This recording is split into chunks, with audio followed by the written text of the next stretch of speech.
Wait, welcome back to the X Podcast. I'm here with Tim, Scary Faith Moore. Hey, and repping today. Hey, Happy New Year! Happy New Year! This is our first one we've actually recorded in the new year. Yeah. And right now, as of this recording, it is January 11th. How is your New Year going so far? Good so far. I mean, we're 11 days in. I'm good. Yeah. Yeah. What's the biggest mistake you've made so far? The first 11. That's a great question. And I don't know if I know the answer to that. The biggest mistake. What's yours? I'm gonna have to meditate through that. But you know what I'm crossing my fingers for is no crazy January madness to happen like it has the last few years. Like you're saying, no crazy madness in January to happen here in the U.S. Well, the last few years we've just January. I was making a reference to Brazil, but anyways, sorry, that is true. Sorry, but here in the U.S., we're hoping for, except for the massive atmospheric river storms that are flooding California. Isn't it funny that we're? But that's a good point, though. Hold on a sec. It is crazy that deja vu, as Stephen Colbert called it, happened in Brazil. Eerily reminiscent of January 6th, and that was the last few. That was 2021. What happened in 22? I don't remember. The beginning of 2022, something happened. I don't know. Assassination attempt. There's all kind of assassinations. In 2020, it was the Iranian general was assassinated. Remember that? Yeah. And then something happened in March. Anyways. Well, I saw this morning. This is not encouraging. Oh, they recorded the hottest. I saw that. Temperatures. I read that article. I actually read that article. Yep. Crazy. Yeah. And then you wanted to give a little bit. Here we go. No. You wanted to give a little bit of commentary on the discovery of files in President Biden's former office. I wanted to give a You wanted to talk through that. That was kind of fascinating. That happened just this week. What are your thoughts on that? Maybe it's I don't know. Still a lot unknown, I guess, to pack. Apparently what I heard was President Biden's lawyers discovered these documents from some kind of think tank or place that they used to, before the midterm election. Really? Yeah, they were discovered before the midterm election. Whatever it was, I'm sure it was sit on it until after the new year. Yeah. And so they came out with them. Now, I will say... This is Christmas Day for Fox. It is Christmas Day for certain people that definitely want to... compare the two. Yeah. And so, I don't know if they're exactly equal, but it's, it is fascinating. Regardless of we're not going to get into it. We're not going to... Because I make you nervous when I start dipping my toe in this. But regardless of what side you're on, it is hilarious. If you want to make yourself laugh, or if you're too emotionally involved, maybe you won't laugh. But if you want to make yourself laugh, watch Fox News coverage versus CNN News coverage of this same event. Oh, it's the same discovery. Yeah. And it kind of goes to show how these different media conglomerates and what sides they're on, how they view all of them. So I noticed whatever echo chamber you're in, you have very strong feelings about this. Yeah. So I mean, it's clear he's had some. It didn't seem quite as defiant about giving them back. We'll say that. Says he was surprised by it. Doesn't even know what they are. I don't know. Who knows how much truth there is in all of that, but I don't know. Again, it's just, I don't expect a lot out of Washington. I don't care who it is. And then you got at the other end, it took 15 votes in the House to get the poor McCarthy leader, and so he's dealing with. So again, I don't know if that's indicative of the Republican Party that's a mess, and you got the very far right. See, what's his face? Somebody he went, I guess, in that final vote to address or confront Matt Gaetz, and then someone that was with them lunged for Matt Gaetz, and people were having to hold people back on the floor. No. Oh yeah, it sounds civil. And it sounds like what you'd expect. So again, I just think about all the news that comes out of Washington, and you should probably take it seriously. I just laugh. I just look at it and go, this is, I feel like it's a Comedy Central channel for everybody else in the world who probably watch it and think, my gosh, they're hot. Or they take their cues from it.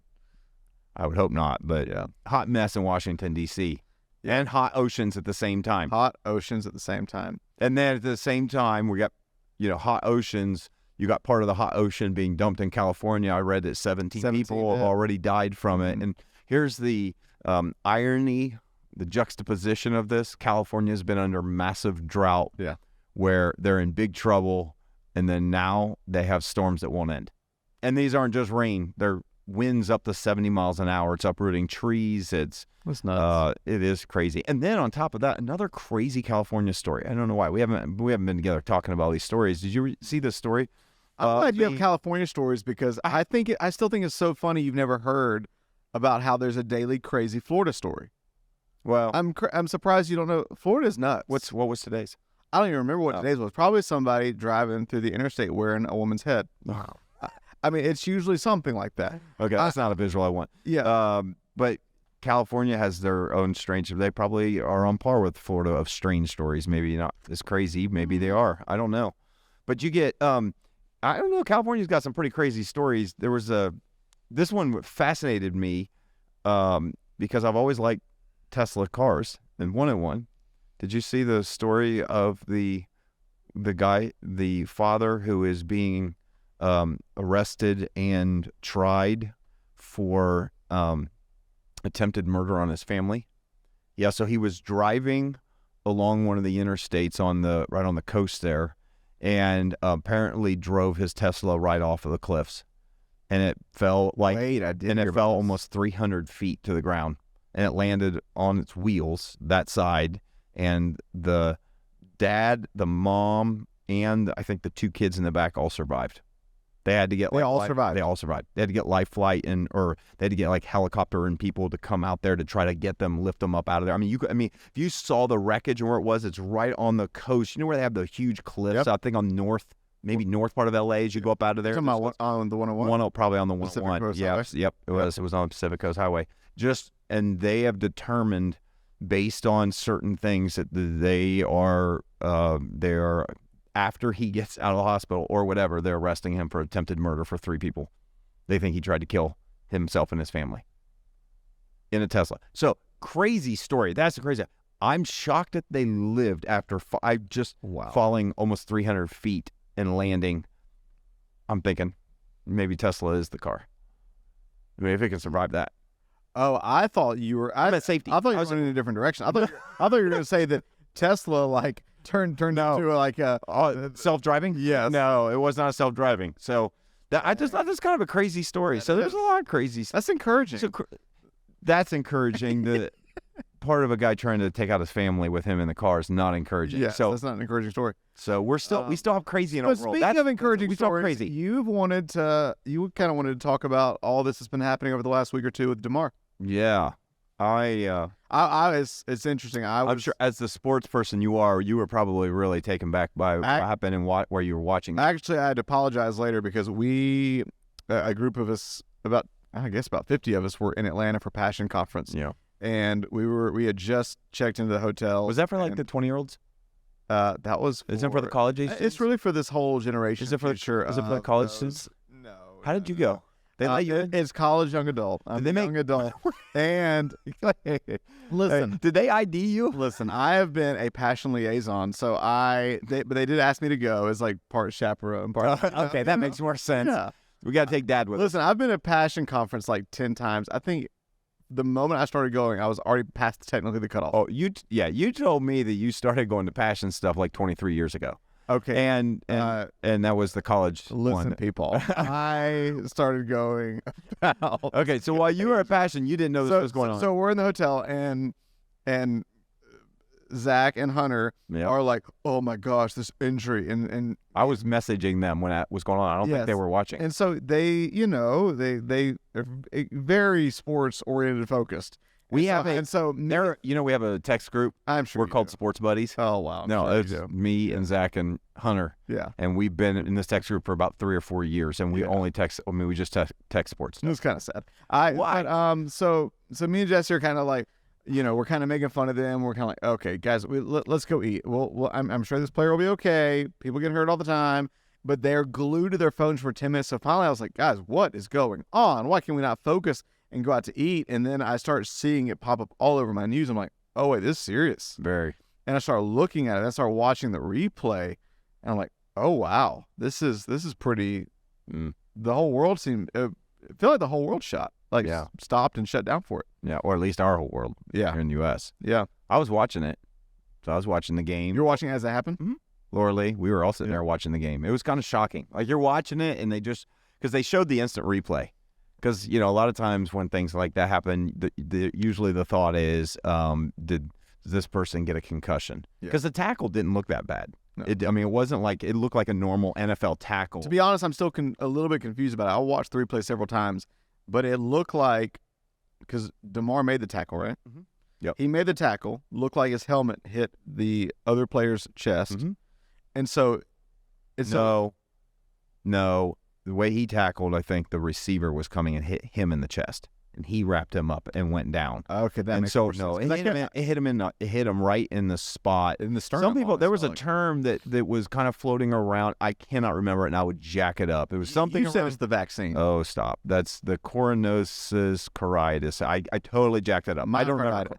And it was, again, medical people know exactly what this term was, but it's when you can have like an instant impact to your heart, can cause it to go out of rhythm, can whatever. But he made the tackle, and then they showed the replay because they were like, "Oh, player's down," and it kind of looked reminiscent of when guys hit their head, get a concussion. They'll get up sometimes and they'll stumble, they'll fall back down. Yeah, but he tackled, got up, and then just dropped over.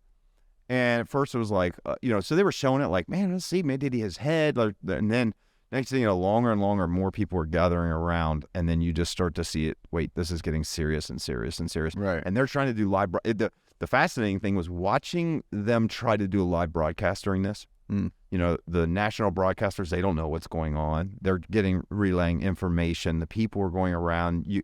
It's not like when someone's injured on the field, athletic trainers come out, maybe coach come out, see how they're doing. That wasn't this. Everybody started to flock around. And that's when you find out, maybe we found out 4 or 5 minutes into it, 6 minutes into it. They're doing CPR on him right now. And I was like, that's bad. Yeah. You're having to literally no pulse and having to try to keep someone alive by, And so apparently, I think his heart may have kind of stopped. Maybe they got it back and then went back. I heard that resuscitate him twice. Yeah, I think they did, and they got a pulse, from what I understand. And then they had the ambulance on the field. Back then, they had went away from the broadcast, came back, trying to update. I mean, it's just very eerie. I mean, it was really eerie to watch. There's an ambulance on the field. They're like, one guy was like, I don't remember. These are former NFL. I don't remember ever seeing an ambulance on the field. And so that's when, I guess, it was still going on when they tried to take him and put him in the ambulance. And as they were trying to put him in the ambulance, they lost the pulse. So then they had to take him back down. They put him back down and started doing CPR again. Yeah. And thankful for athletic. The one guy, I can't remember his name now, but the guy for the Bills, he's one of their athletic trainers, associate, athletic trainer. He's the one that immediately came up and realized he didn't have a pulse and started doing CPR on him. I'm thinking you got to take his pads off, I'm sure, or something, and so finally they, just the whole broadcast, everything was so eerie. They threw it back up to, you got the on the field announcers, and then you got the kind of national where they go for halftime. They threw it back to them, and they're all just kind of don't have any information, and they're just talking about it, and you can see them getting emotional, and these national broadcasters, I mean, because they, they're all invested in this game. It's a game. Players are getting emotional. The players were crying. Then they're going to try to restart the game after he left, and they didn't. He didn't all go. The ambulance started to leave. It waited for his mom, his parents to come down to get in there to go with them to UC, and then they didn't end up resuming the game, which I think we all agree was the right decision, because it was. What was the broadcaster that made the statement that got him in big trouble? Oh, so Skip Bayless was one of them. It basically which did he mean it? He said he didn't mean it the way it came out. I'm sure it did. What was the exact quote? I don't have the exact quote. I could pull it up because I had it But his quote was basically like, hey, this is a really important game. We know people get injured all the time. Like, I can't believe that you would cancel this game.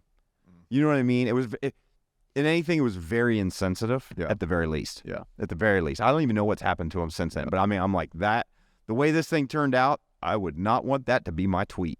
He wasn't the only one. But he's kind of one of the big ones that did this. And so it was crazy. And just the response was pretty fascinating. The response of one of the things I was telling you that kind of surprised me was the outpouring. It doesn't surprise me, the outpouring of prayer, but just the embracing of this idea of we need to pray for him. Yeah, it was probably one of the most nationally public displays of faith I've seen in years, if not decades. Yeah. It felt like... That's kind of, I guess, why I have some... It's very fascinating to me that I was telling you this earlier. I've got all these mixed feelings about I'm grateful for, let me just say, Damar Hamlin, and I think it's the medical staff. Today, right? Yeah, he got released to finish his therapy and other stuff. Who knows? I mean, we don't really still know. It seems like, though, he came out of it, not a lot of, if you don't follow this, I mean, I don't know how you probably wouldn't know who he is if you're in our country, but I mean, he's it just seems like making a great recovery, and so grateful for that. It's fascinating to see, like you said, the national outpouring of this call for prayer. Yeah.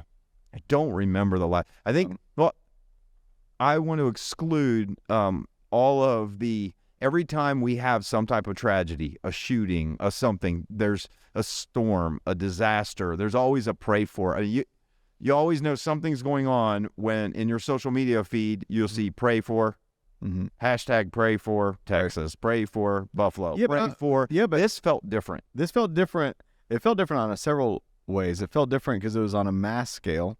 A lot of times when you see pray for, not always, but usually is from like a faith circle. But a lot of times too, you see it attacked on the other end. And a lot of times that's because politically maybe the other side feels like there's something you can be done about it. Like, for instance, when there's a mass shooting, it says thoughts and prayers. Yeah. That's actually usually resented because it's like, okay, thoughts and prayers aren't enough. Let's do something. But yeah, this felt wide scale. This felt, if you want to say bipartisan, it felt like just all over the world and all over the community and all over the field. I mean, there's images of players. Oh, yeah. Praying. Coach grabbed all of them, even when they were thinking they were going to restart. Coach grabbed the entire team. Everybody's taking a knee on the field, and there's prayer. Seeing both teams. The video you showed me. Yeah, Dan Orlovsky. Yeah, I thought that was probably one of the most moving moments. Dan Orlovsky is a NFL analyst who played in the NFL, and he's on ESPN, I think NFL Live. Like, he's a regular on their kind of national, one of his national shows. He does, I think, calls games and stuff. And you could tell he's a man of deep faith. And he's just so moved. It was the day after. Yeah. And he's moved by what, the outpouring of prayer. And he's like, seeing the Bills organization, we believe in prayer. And he's talking about how all these people are saying, we believe in the power of prayer. He was like, I believe in the power of prayer. But you could tell he was so moved. But he was like, almost like, I don't want to just sit here and talk about it. I want to pray. And so I thought it was, honestly, it's probably one of the most powerful things I've seen in some type of news or whatever on TV setting in a long time, was seeing in a setting where, first of all, it's sports. You don't really talk about faith stuff, and let alone to stop and pray in the middle. Yeah. With his two co-hosts. Yeah. Sitting there, he was like, he said, I know this is bold. I'm going to pray. I'm just going to pray right now. And so whatever whatever if you want, and he just bowed his head and he prayed. And it wasn't just like, God, if you're out there, can you do something? I mean, he was praying like he knew God. Yeah. You could tell he has a relationship with God. And I thought that was an incredibly bold, courageous, and powerful move. So what do you think it says all of this kind of eruption of prayer? Like, do you think, is it an unveiling of more people that have faith than we assume? Or is it just kind of a human visceral reaction that whether you believe or not or think you believe or not, when crisis hits, something in you, if we are made in the image of God, cries out, God, you got to help. Yeah. I told you this. I'm both. So to be real, I'm both really encouraged and then it's sometimes frustrated by this. I'm encouraged because to see organizations that they're about business, they're about money, they're yes, they have people of faith probably in those organizations, but these are not faith-based organizations. These are billion-dollar companies. These are the Bills organization, the Bengals organizations, NFL. Okay, these are as far as you can get from being faith-based as an organization, and others, ESPN and all of them, literally talking about prayer. We're praying, and not even the whole hey thoughts and prayers, hey send thoughts and prayers. No, people were dropping the whole thoughts when they thought it was like urgent. They dropped the whole thoughts aspect. It was just prayer, right? And so I think I'm encouraged by the onslaught, and I think the willingness of these people in these moments to not shy away from, hey, we're all praying for it. We encourage you, pray for Damar. We don't know what's going on. Like, and honestly, it was probably 30, 45 minutes, hours. Like it felt like watching the broadcast, no one had an update. No one really knew what was going on. And after watching it, it's weird. I can only imagine being on the field. You saw the players. That's traumatic. You're watching a guy that is your brother in the, a football team brotherhood you play, everybody, they're in that sport together, and they're sitting there for 9 minutes pumping on his chest, trying to get him to live. That's jarring. To witness that. On a lesser scale, it felt jarring watching it live. We're literally like looking at each other like, did he die? Because then the only thing was it 50 years ago, there was a death on the field. Yeah, actually, that mom was watching it. That mom was watching this. I think the wife was watching this. It was the wife, and her husband died after coming out the only game that he played. He was like a backup or whatever. I read that article, and so she reached out to his mom. But she was so that hasn't happened. Which another sub conversation was, I've seen people talk about how this was actually a big step forward in culture of football, because supposedly, you would know better than I would, 10, 15, 20 years ago, they would not have stopped the game. No, they probably wouldn't have. There would definitely not been a sensitivity. But then other people think that because of the gravity of this injury, it might affect the future of football. I think that this is one of those freak moments. This is, to me, the tackle. If you watch, and I've watched a lot of football, it's no different than any other tackle. I just think it happened to hit him. Who knows what underlying condition he may have, and so I do think that was an aberration. I don't think that. I mean, I think it kind of goes with it was. What do you think about the conspiracy theory? There have been a lot more of these since the vaccine. Yeah. Listen, if we had, you said it's been 50 years since we've had someone die or nearly die on the field. Supposedly, there's been 150 similar injuries of like this, 150% uptick or whatever in the last 2 years. I've not seen any injuries of this level. Every injury that I've heard the NFL and people talking about has been concussion, massive concussion. I'm just conspiracy baiting you. I don't think we have enough. I think there's so many people that want to jump to that. I don't think we have enough evidence. If you had this happen again next season, you have it happen again when something like this hasn't happened. We're talking about someone's heart stopping. Right. I've watched a lot of football, college and pro. Never seen that. So I think that's a little bit of a stretch at this point. But to see all of that, I think was jarring. To see the outpouring of prayers, the signs, the next day, the kickoff of football the following week, because this was, I think, Monday Night Football. So and people were wearing number 3, and it was it's beautiful when it brings players together that are you on the field are like enemies, but they're brothers. I think it was such a uniting moment. I am very encouraged by that. It kind of like just reminds me, it's like, okay, there are things in this world, as big as football is, people were like, it's a game. This is life. And I thought that perspective was beautiful. And I thought the fact that the game was not elevated in importance, other than Skip Bayless, over someone's life. And I think the impact it had on everybody in that stadium. Like it's those players could not move on. They tried. They were like, we're going to start in 5 minutes. One of the players came over and tried to do a pep talk, and they said he came over through tears in the eyes. Come on, guys, one of the Bills players. And everybody heard him, and then they just walked back to their places with their heads dejected, what they've seen. Yeah. And they don't know if their fellow teammate's alive. They don't know if he's dead. I mean, so they made the right call. As a Bengals fan, it probably hurt the Bengals a little bit, but you know what? Such is life. Yeah. But I guess I have some mixed feelings by it. The one hand, I see there's it's really cool to see that our culture, that I would say is not typically a faith-based culture. So, I mean, we're talking about from the TV to, as I was saying, those organizations seem to infer prayer and faith. At the same time, I feel also as a pastor in our current culture sometimes frustrated. And so I'll probably be one of the few that would even say this. I'm frustrated by, it's a frustration, but it's also something that I understand.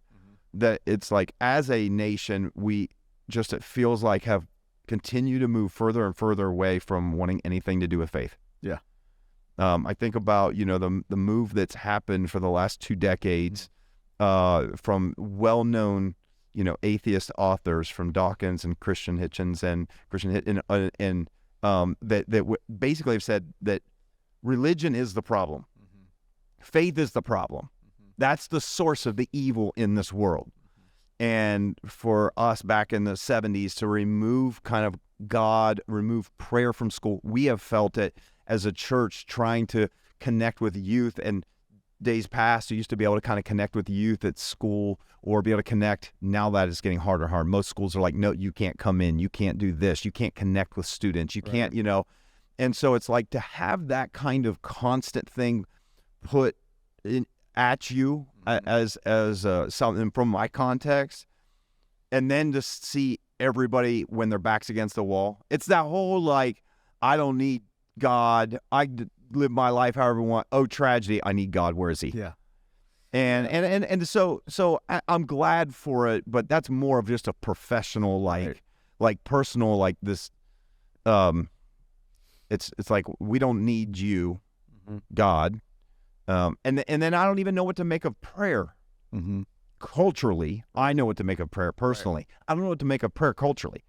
We post, pray for, and it seems like that's a sign of support, maybe than actually praying. Right. This felt like people praying. Right. I didn't see, I'm not on social media, I didn't see all this pray for Damar. I'm sure that was out there. It felt like, no, we're praying for him. Like it seemed like in people's demeanors, they were really praying. And I'm thinking, okay, you can't tell me that all of these people nationwide, all this, all of a sudden they have, they're people of faith, whereas it seems like they weren't. Our culture that it was very devoid of faith, secular, now has faith and will pray. Like, who are you praying to? Right. What are you praying to? Like, I have all those questions. So I got these mixed emotions. It's only a pastor thing. Nobody else will. So let me just preface that. That's just it is weird to think in our pluralistic, increasingly kind of like postmodern, somewhat Christian hostile environment that all of a sudden all these people are praying into, not that's our job to cipher through, but to think through like, okay, what's actually happening here kind of on a molecular level. It's interesting. I was reading, I think you and I are both doing the kind of the year Bible reading plan, and it's been in Genesis, and I think it's Genesis 6 or 7, where finally after Cain and Abel and the world starts going into chaos, you finally see that line, and people began to call on the name of the Lord. And it's like the first time, besides Adam and Eve talking to God in the garden, it's the first time you really are introduced to this concept of prayer. And, we don't know how many of them were actually like walking with God versus life's getting so crazy, the world's getting so crazy that people maybe out of relationship with God, or maybe out of just crisis and desperation, or maybe just on a human level, if we're created out of the essence and the imagination of God, there's something in us that just, whether we suppress it or not, there's a knowing in us of where we come from and what we need. And so say all that to say, part of me, the maybe hopeless optimist side of me, is encouraged, because I'm like, you know what? Even if there isn't really a true understanding of prayer, number one, God's bigger than us, and God can reach down to somebody that doesn't know Him, who cries out in desperation, and He can do a miracle. But maybe for some people, it's going to be a catalyst to actually begin a relationship with God. Yeah. And it is interesting, though. It does kind of seem to show this cultural tendency that when it comes to our chronic issues as a society, we're not super interested in God's ways. Yeah. But whenever it comes to crisis, we're really interested in God's help. Yes. And that's probably the tension you're speaking to. That's what I feel as a tension. But I'm glad for it too. You're glad for it, but the tension we feel is not that we have the market corner on prayer, but knowing Scripture and living a life of trying to know and walk with God, you want to bring people along, first of all, into an understanding of where prayer can actually have power and rootedness. Yeah. That there is a difference between looking at God as a genie to manipulate versus an almighty God to know. Yeah. And that there is power in praying when you actually have a relationship. Mm-hmm. There is power in praying when you there's a difference between a stranger asking you for something and your child asking you for something. Mm-hmm. There's a difference between somebody who wants nothing to do with your heart trying to manipulate you for something, and then someone who has captured your heart and who you are in an intimate relationship with asking you for something. Yeah. And that really is the power in prayers, when there's an actual relationship where we're walking with God, where Jesus says, if you walk in, there's one of the powerful promises, if you abide in me, then whatever you ask in my name, it will be given. Yeah. And the truth is, God desperately longs to meet people where they're at. He desperately longs to answer prayer and to reveal himself to people. But there is, the old saints, it's kind of an old school term. The old saints used to talk about something called praying ground. There's a praying ground to live in and walk in. And it's not a performance thing, but it is when I'm walking in actual relationship with someone, when I'm actually walking in a way that my life is honoring that, then there is a power and a harmony that results in fruitful prayer. Yeah. I think one of the things that I am encouraged by, again, as I'm just sharing a little more of my, professional frustration / tension to, it's like I feel like we try so hard to, even within our own churches, to say, this is important, that this is part of, like you said, walking with God. This is part of having faith. This is how you're connected to him. This is how you know it, all of that. And then a lot of times you feel like, but nobody really cares. And then, it's the whole back's against the wall. It's out of my control. And then it's like, will you pray for me? Yeah, but you could pray for you too. Right. You know what I mean? Yeah. Like, and so it's the whole part of helping people. But I think when I think about it holistically, from these secular companies to people that maybe faith isn't on the forefront. Maybe, like you said, they maybe it's not they don't believe, but maybe they don't think it's important. Maybe it's it's like life insurance. Yeah. Every month pay for life insurance, and you can kind of look at that after a while. I've been paying for it for years and go, what a waste of money. But if I were to die, it wouldn't be a waste to my family. That's it's one of those things that if you need it, then it's there, but you're putting in deposits. Right.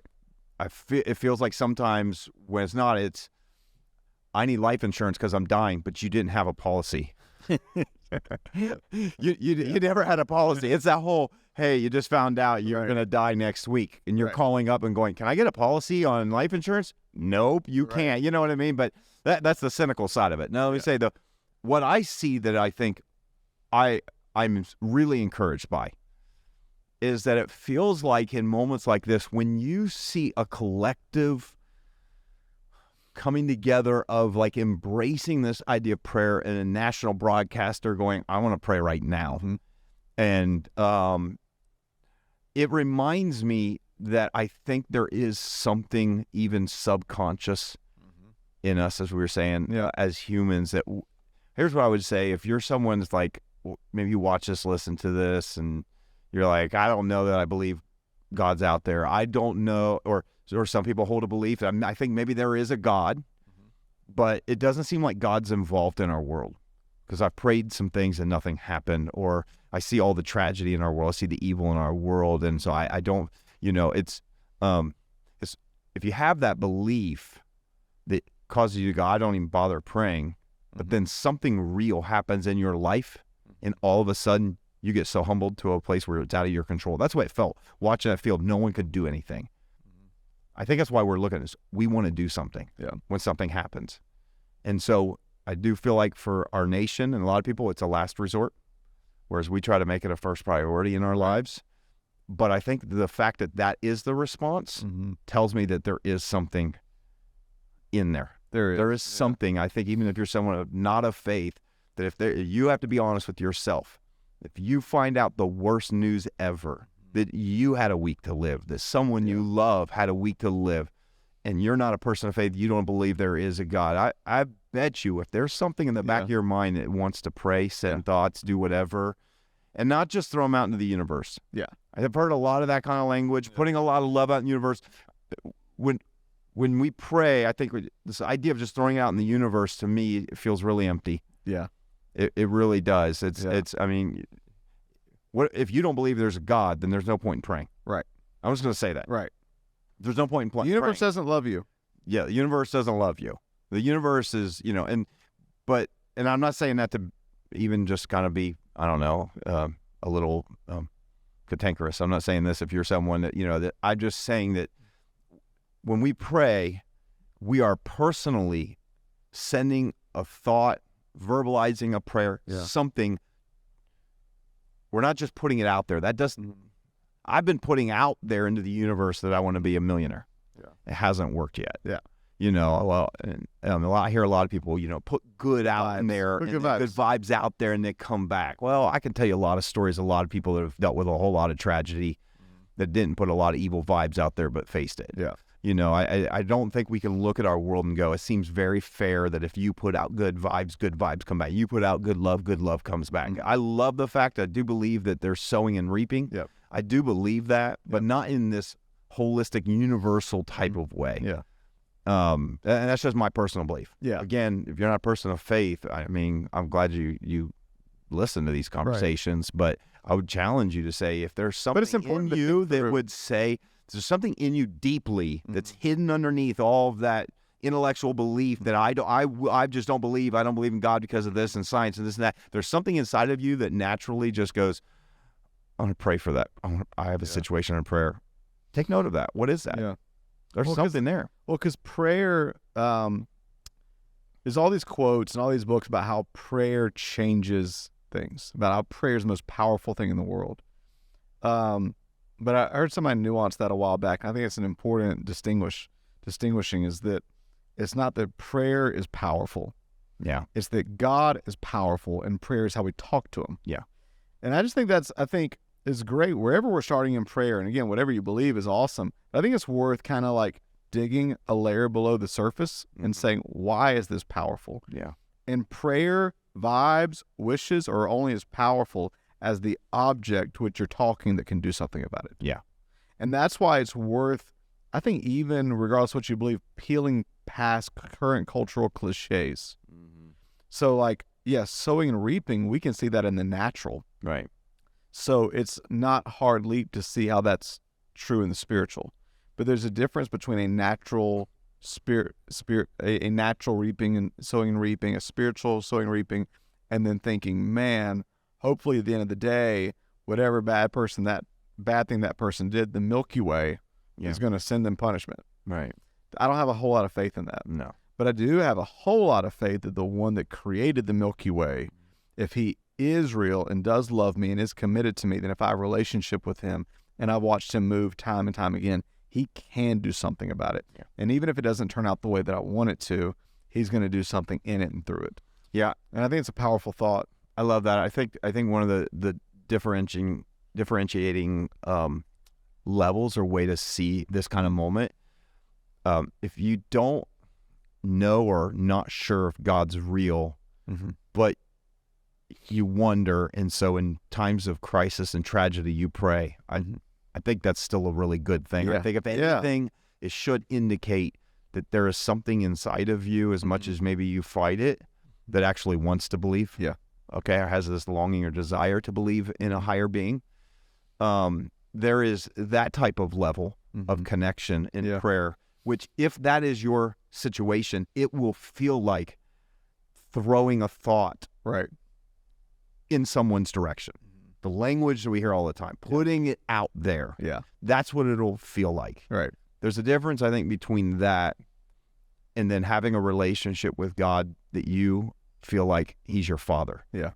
Because there's a difference between that versus me having a relationship with God, or like my daughter's having a relationship with me, knowing I'm coming to ask him to do something that he can do about it that I can't. Right.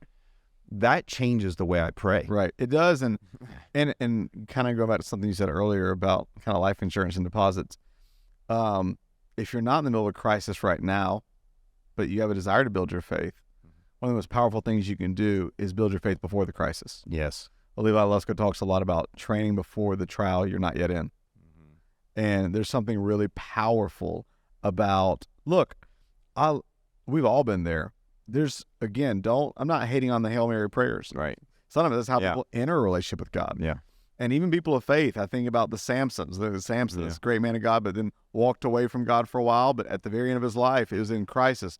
Oh, God, touch me one more time. Prayer. One more time, touch me. And there's something powerful about those moments. I need those moments still. Yeah. But I read a book a long time ago. A.W. Tozer talked about the danger of perpetually cramming in prayer.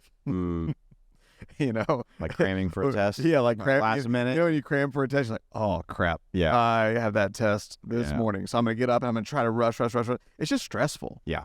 But there's peace that comes when you are daily doing what you need to do. And in terms of prayer, when you're just daily walking with God, there's not a cramming and there's not a Hail Mary.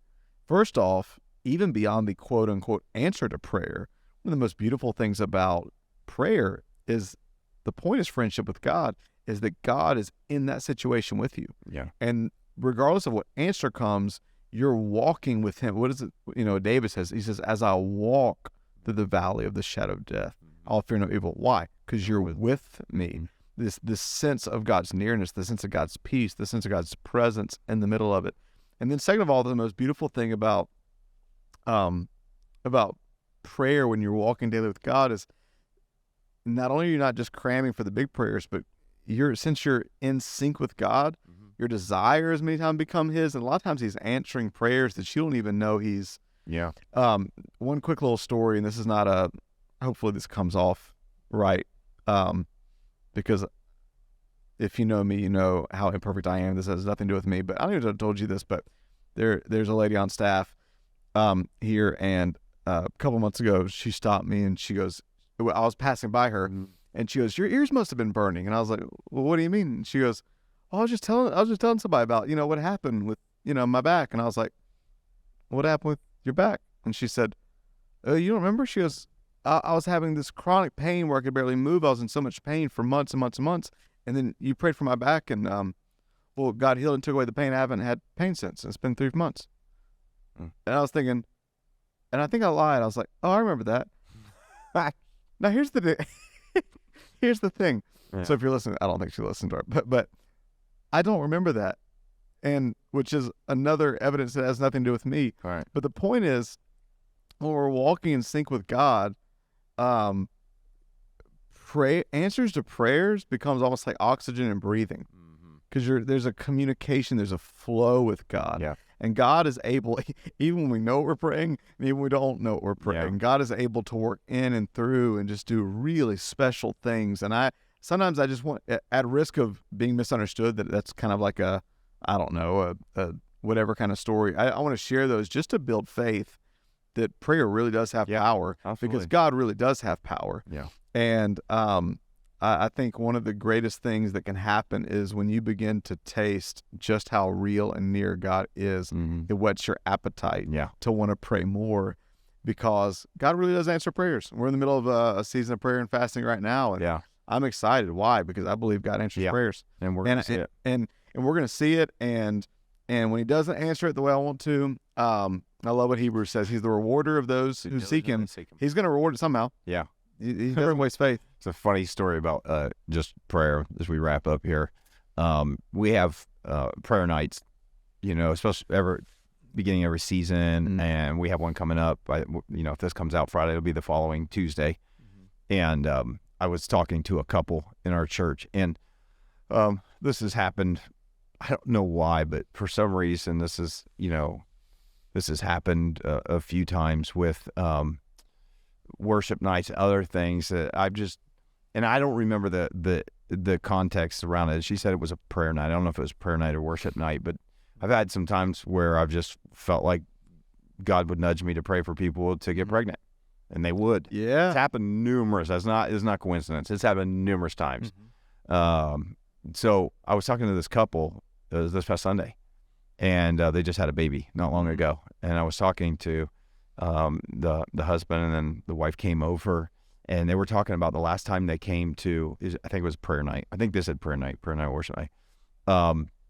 They were sitting there, and they already had, I think, 3 kids, and and they're all pretty young, and she felt like I think they were questioning, I think we're done, we have kids or something, and she's questioning, like, and she felt like in that prayer time that God spoke to her and said, "You're already pregnant, and you're going to have a girl."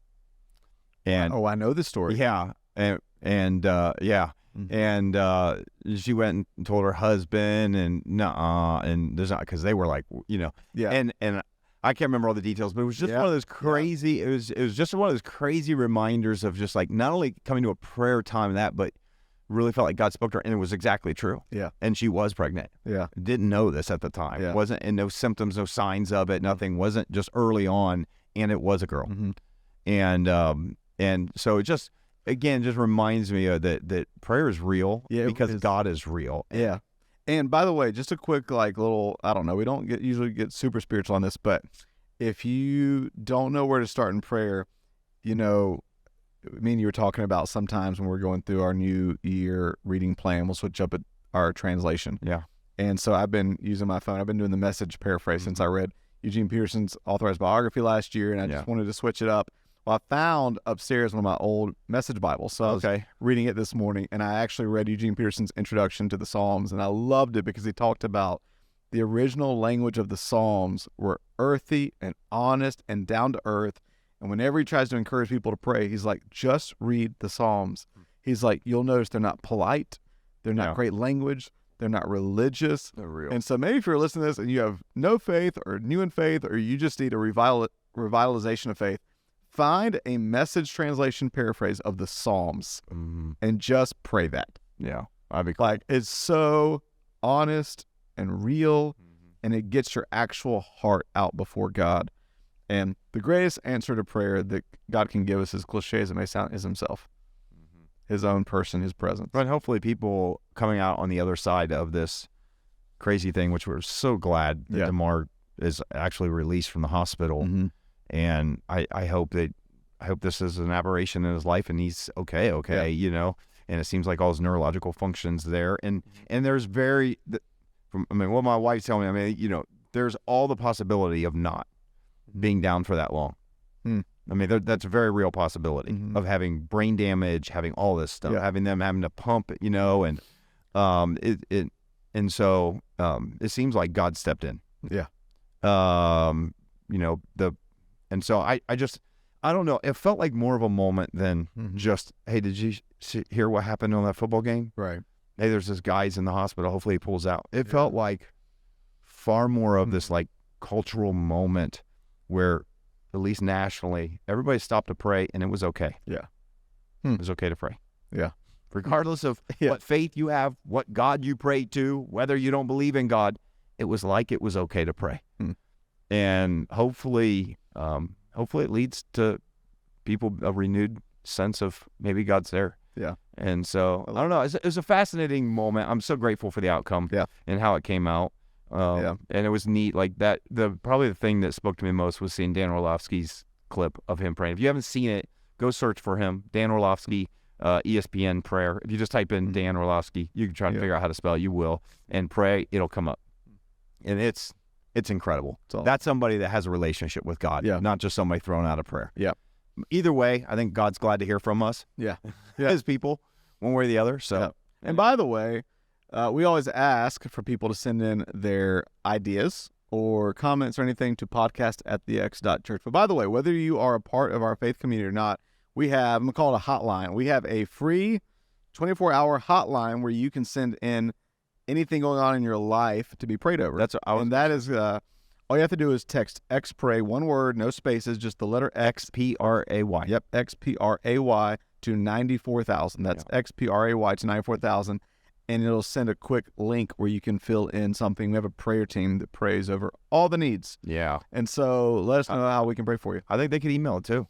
Yeah, we will. Sure. Email it in, podcast@thex.church. Podcast@thex.church. You know, we always say, tell us comments or ideas. Hey, we'd love to. I mean, that is one thing that we do believe in. In fact, there was just a really cool moment this past Sunday when you took a moment in part of our gathering to just, hey, we know people in our room have needs. And if you're feeling this, you need this, just lift your hand. We want to pray for you. And you just even had somebody that wrote in just at that moment, really, this person was really needing something to know God was there and desperate. Just really felt like God met her in that moment. You remember that? Yeah. And so powerful. And so I was just thinking about, we do believe in the power of prayer, not just for Damar Hamlin, but also in life and for you and anybody. And so, you know, we'd be happy to pray with you, whether you go to this church or not. We'd be happy to pray for you and what's going on in your life. Absolutely. So let us know. Yeah. That's good. Send us in, and until next time, this is a good kickoff to the year. Yeah. Let's make it a great year. Let's make it a great year, and we will see you next week.